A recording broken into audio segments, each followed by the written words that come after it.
I work as the Aquatic Invasive Species Awareness, or sorry, the Aquatic Invasive Species Outreach Liaison, and I run a program called the Water Steward Program. And that basically, you know, I was at a couple of the boat launches at Jack Lake this past year for that. And Yes. basically the focus of that program is to engage with boaters on how to prevent the spread of aquatic invasive species in particular by cleaning, draining, and drying their boats and their equipment and such. Right. Let's talk about the invasive aquatic weeds and how are they getting from lake to lake, Matthew? So there are a number of pathways, that's what we call them, you know, means by which invasive species spread.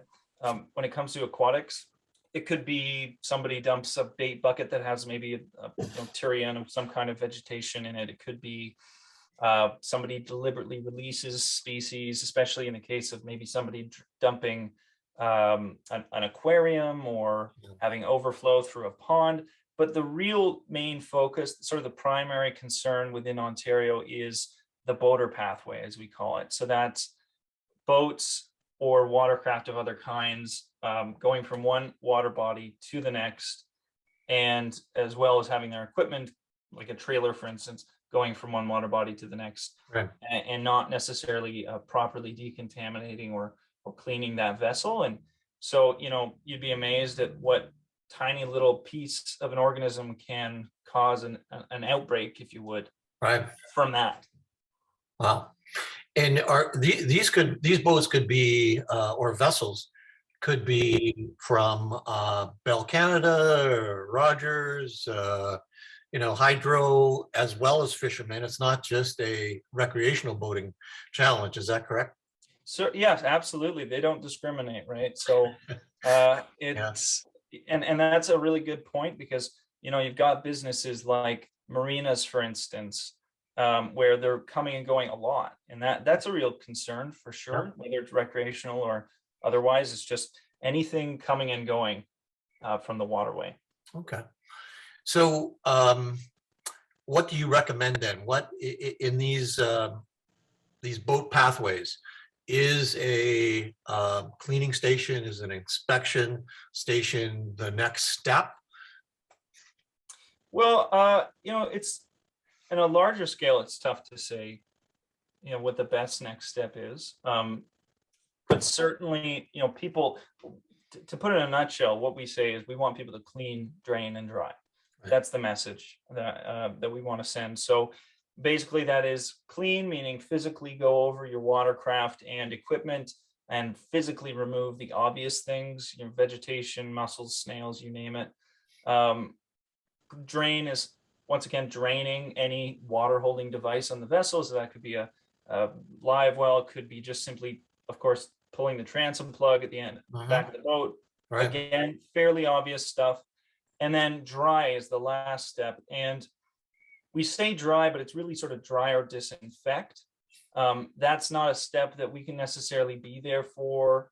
It's really up to people's individual responsibilities. So the idea is, ideally, you could dry your boat and your equipment out in the sun for 5+ days.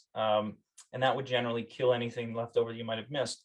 Right. But that's not always a practical option. So the alternative is to rinse your boat with hot water above 50 degrees Celsius, or to use a pressure washer. So I often just say, you know, go to a car wash. But of course, as you mentioned, there's actual boat cleaning stations. Mm-hmm. And I realize you guys are considering putting one of those together, which is fantastic. So that is a great option for sure. It's really effective, and it really, you know, we say clean and drain as a bare minimum, but the last step is very important as well. Sure. Okay. Now, can you help us understand, Matthew, a little bit more about this Ontario government, you know, rhetoric about we're going to move forward with some sort of rules or regulations on boat cleaning? What do you know about that? Sure. So, well, there are a few changes that were made actually to the Invading Species Act. So the first two, I won't really get into detail about this, but they've added some species to the prohibited and restricted lists. Yeah. and that information is all available online. But when it comes to the pathway itself, basically it's become so that you must, in order to transport a boat over land, so if you're coming out of the water and you're looking to transport it anywhere, and that doesn't mean to another water body, that simply means over land, you must drain the boat, essentially, so drain all those plugs and any water holding devices, and you must take reasonable measures to remove plants, animals, algae, etc. from the boat and any subsequent equipment and the trailer. And then they go beyond that to say that prior to reaching a launch site, everything must also be off the vessel in the same way. And then prior to launching into the water, everything has to be off. So you can't, it's prohibited to launch a vessel or put equipment in the water if it has, again, plant life, algae, or animal life on it. And so they're tackling the same thing from a number of different angles to hopefully accommodate all reasonable scenarios. And essentially by doing that, they're covering those first two steps, the clean and drain steps.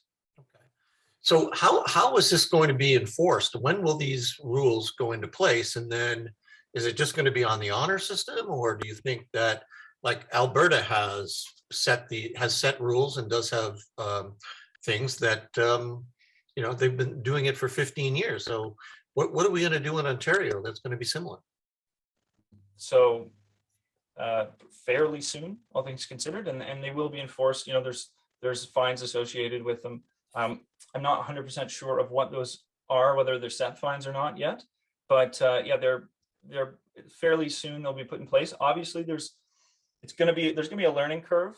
Obviously, conservation officers and any enforcement peoples cannot be at every boat launch all the time, right? As is the case with really any natural resource legislation, right? That's always a problem, but it's good that we have them in place in the first place, and then I think it's just really going to be a learning experience from there. Okay. Do you see the local or regional governments being involved, like to protect in North Kawartha, for example? There's probably 10 lakes that will get some boat traffic. Do you think the townships will have to get involved in terms of putting stations together? Just wondering.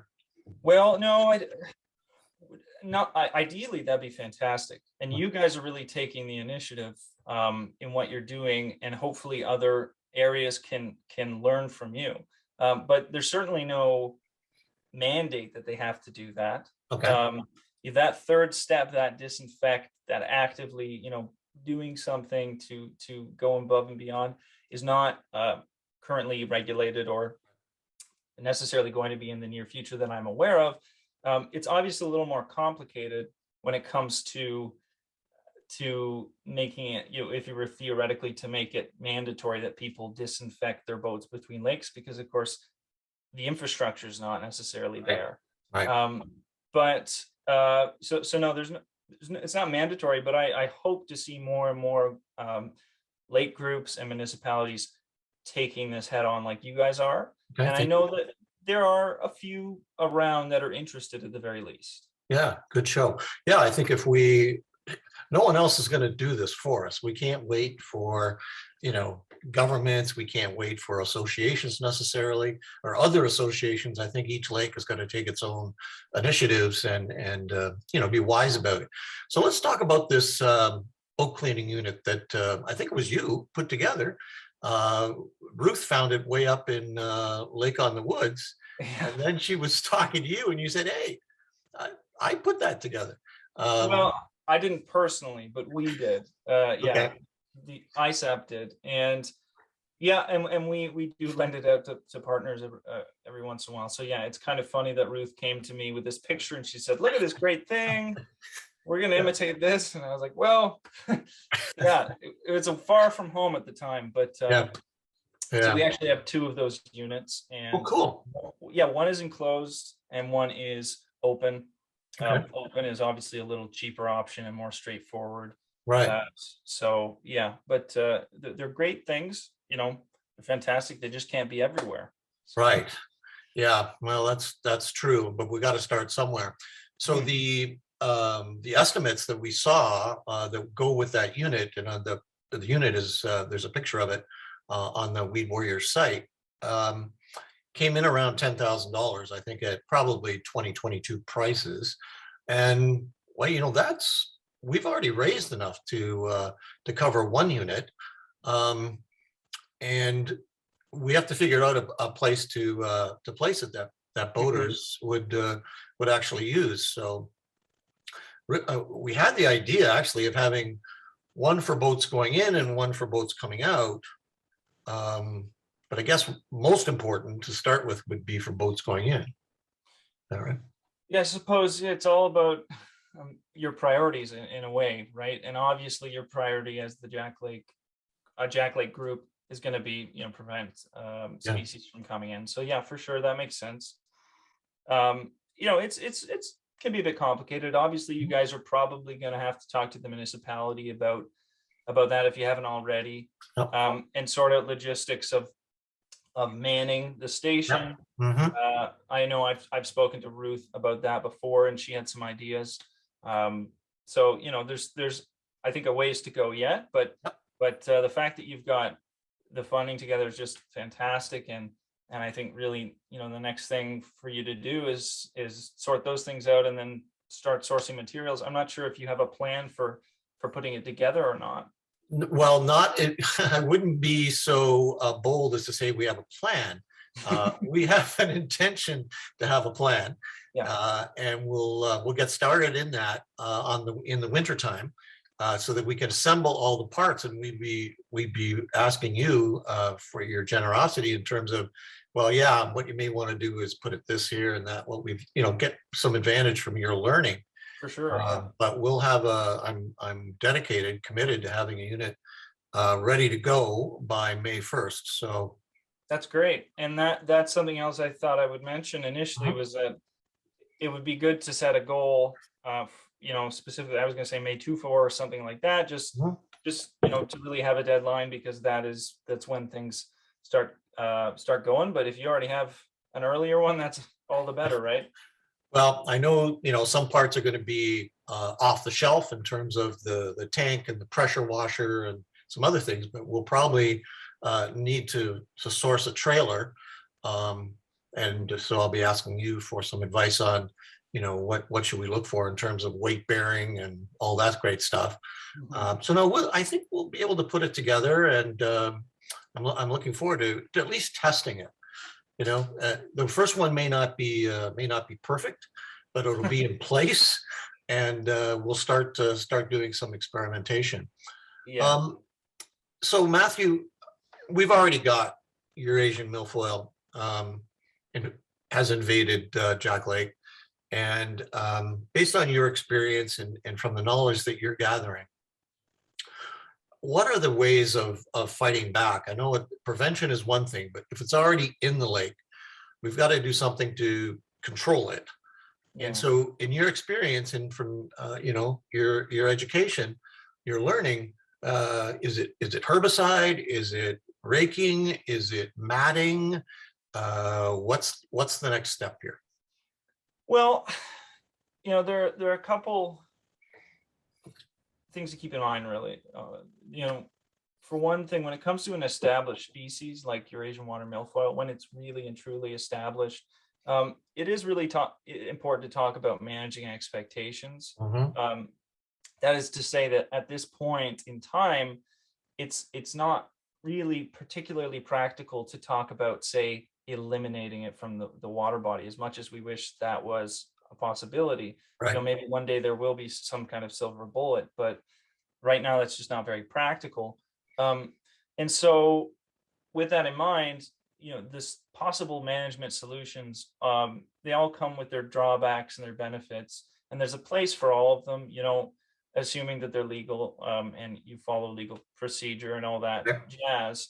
When it comes to herbicides, certainly they have a place, particularly in isolated populations of outbreak species. They're very helpful there because you have, say, a good example is water soldier, a different species that we are dealing with. that has popped up in certain isolated populations. Mhm.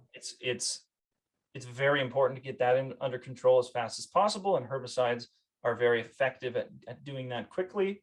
In the case of something like an established population of water milfoil, unfortunately, what you're just really talking about is a lot of money and a lot of investment and resources. Not to mention, if it were on a large enough scale, some potential, ecological issues Right. associated with herbicide use that for ultimately would not actually be eliminating the species, right?